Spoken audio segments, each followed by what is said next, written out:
Ish gjyqtari Gjingjoni sot deputeti i Partisë Demokratike shpesh sulmon spakun dhe ligjet kundër korrupsionit, por pasuria e tij dhe e bashkëshortes Elona Çaushi tregon një tjetër realitet. Ai zotron 2 vila me vlerë 1.3 milion euro, disa apartamente, kapital 1.6 milion euro dhe ka dhënë hua 900.000 euro, duke pretenduar se burimi janë kursimet dhe bizneset e tyre, por 3 fakte rrëzojnë këtë pretendim. Në 2014 ju bë kallëzim penal për fshehje pasurie. Ai shmangu vettingun për të mos zbuluar pasuritë e lidhura me pazare gjyqësore dhe krim, dhe bizneset e çiftit janë kryesisht me humbje të çregjistruara ose në likuidim, duke përfshirë Albania Duty Free, Bio Gourmet, German Market, Alpcos Vintage Second Hand, Ferma Agrogjoni dhe G&G Law Firm, që nuk justifikojnë as të ardhurat e deklaruara.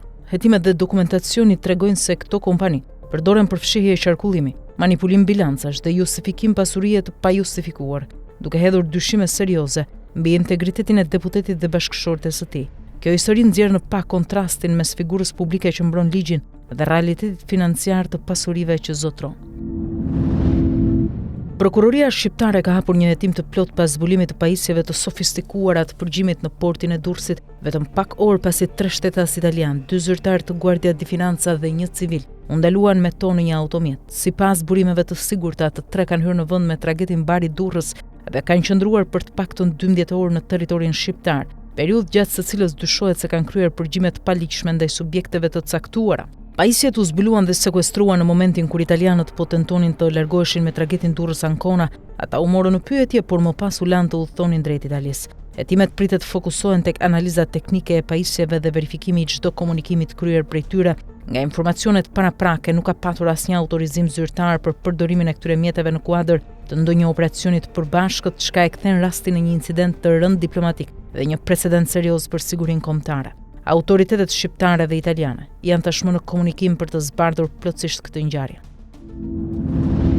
Gjykata e Apelit në Kanada ka rrëzuar kërkesën për ekstradimin e Ingjëll Brahimit, i dënuar në Shqipëri me burgim të përjetshëm për vrasjen makabre të oficerit të policisë Astrid Braçe dhe djalit të tij 8 vjeçar në vitin 2000 në Fier.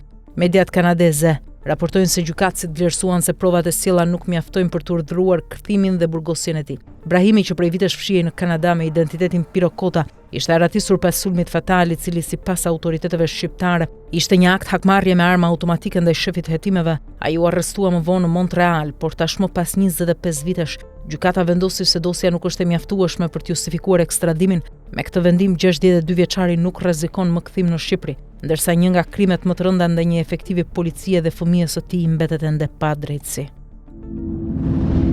Prokuroria e Tiranës ka kërkuar konfiskimin e disa pasurive të Elton Arkaxhiut, i dënuar në Francë për trafik narkotikësh, pasi analiza financiare ka zbuluar se ai, vëllai i tij dhe një person tjetër nuk kanë pasur mundësi reale të justifikojnë blerjen e 3 pasurive të paluajtshme gjatë viteve 2005-2010. Totali i të ardhurave të tyre të ligjshme rezulton shumë i ulët se shpenzimet dhe investimet e kryera, duke krijuar diferenca të mëdha negative.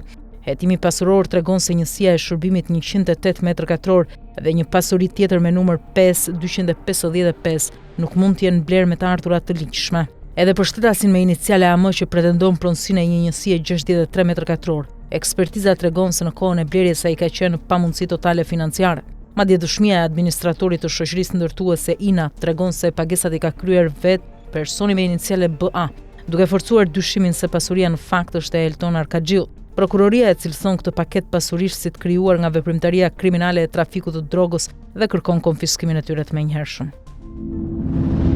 Një 46 vjeçar i shpallur në kërkim ndërkombëtar është ekstraduar nga Spanja në Shqipëri pas një operacioni të përbashkët mes Interpol Tirana dhe Interpol Madrid. Ermalgora, banues në Tiranë, akuzohet se në maj të vitit 2023, së bashku me 3 bashkëpunëtor, ka tentuar të kryejë një vrasje në Berat. Gjykata e shkallës së parë Berat kishte caktuar ndaj tij masën arrest me burg për akuzat e rënda, sigurim kushtesh dhe mjetesh për të kryer vrasje, si edhe mbajtje pa leje të armëve dhe municioneve. Sipas dosjes, ngjarja u parandalua nga policia e Beratit gjatë operacionit Objektivi, duke shmangur një atentat të mundshëm. Pas mbërritjes në Shqipëri, materialet procedurale janë dorëzuar prokurorisë së jurisdiksionit përgjithshëm Berat, që do të vijojë hetimet për zbardhjen e plotë të ngjarjes. Policia e Elbasanit ka shpallur në kërkim 35 vjeçarin Oklid El Oweidi, i dyshuar si pjesë e grupit që organizoi marrjen e makinës së përdorur në ekzekutimin e biznesmenit Mondi Mahalla mbrëmjen e 30 nëntorit në Elbasan. Emri i tij doli nga dëshmia e Naldi Gjinit, i cili deklaroi se bashkë me Armando Kolën Nevzat Spahon dhe Marcelo Aranin ishin angazhuar për sigurimin e automjetit të krimit. Hetuesit po shqyrtojnë edhe një konflikt të fundit mes El Oweidit dhe Mahallës, i cili mund të jetë motivi i ngjarjes. Deri tani kontrollet tregojnë se 35 vjeçari ka mundur të largohet nga vendi ndoshta përmes rrugëve ilegale, ndërkohë qitësi i vërtet mbetet ende i pa identifikuar, por dyshimet më të forta fokusohen te Nevzat Spaho. Automjeti i tij tip BMW është gjurmuar pranë zonës ku do ishte makina e krimit, një provë që e implikon drejt për drejt. Spaho mohon çdo përfshirje, por hetuesit ende nuk kanë qartësuar nëse ai ndihmoi në largimin e autorit apo ka qenë vetë ekzekutori. Hetimet po thellohen ndërsa prokuroria pritet të zbardhë rolet e secilit në këtë vrasje që katron ditur Elbasanin. Një konflikt i nisur si debat për afatet e qëndrimit në një dhomë që ka degeneruar në dhunë këtë mëngjes në lagjën 10 Korriku të Vlorës, rreth orës 9 pronari i banesës 53 vjeçari me iniciale BL dhe qyramar si Klevis Aliaj 36 vjeç kanë kaluar nga debatet verbale në përleshje fizike. Në kulmin e sherrit Aliaj dyshohet se ka goditur me mjet të mpret pronarin duke i shkaktuar plagë të lehta. I dëmtuari u transportua menjëherë në spital dhe fatmirësisht ndodhet jashtë rrezikut për jetën. Ndërkohë autori i dyshuar është shoqëruar në komisariatin e Vlorës ku po merret në pyetje. Grupi hetimor po heton rrethanat e plota të ngjarjes dhe pritet të përcaktojë përgjegjësitë ligjore për incidentin që nisi nga një mosmarrëveshje banese por mund të kishte përfunduar shumë rënd.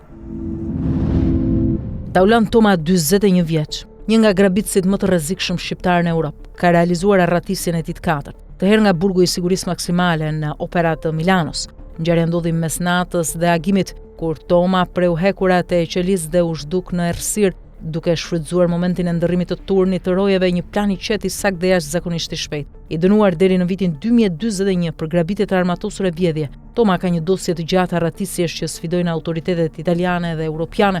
Ai është arratisur më parë nga burgu i Parmas, nga ku u largua bashkë me Froka Ivamentin, që më pas u vra gjatë një grabitje dhe ka kryer edhe një arratisje të bujshme në Belgjik. Në vitin 2013 autoritetet italiane e kërkuan për 40 ditë pa e ditur se ai ishte arrestuar prej kohësh në ligë, duke shkaktuar debat madh institucional. Sot Lombardia është në alarm maksimal, janë ngritur postbllogje, patrulla, kontrolle kufitare dhe kërkime në zonat hapura dhe industriale. Frika kryesore është se Toma mund të ketë tashmë mbështetje nga rrjetet kriminale në Europën Veriore dhe të tentojë të largohet sërish jashtë Italisë. Arratisja e tij e fundit konfirmon epitetin që mediat italiane i kanë dhënë magjistari shqiptar që zhduket pa gjurmë. Një përleshje mes dy grupeve ka ndodhur në zonën e Freskut në Tiranë, ku 5 persona janë përfshirë në dhunë ndaj 4 të tjerëve. Shkaqet e sherrit nuk janë të qarta, por policia njofton se dhuna ka ndodhur për motive të dobta. Materialet hetimore kanë kaluar tashmë në prokurori, ku nisi edhe procedimi në gjendje të lirë ndaj 5 shtetasve, të cilët sipas policisë në bashkëpunim me njëri tjetrin kanë goditur me grusht viktimat 4 persona.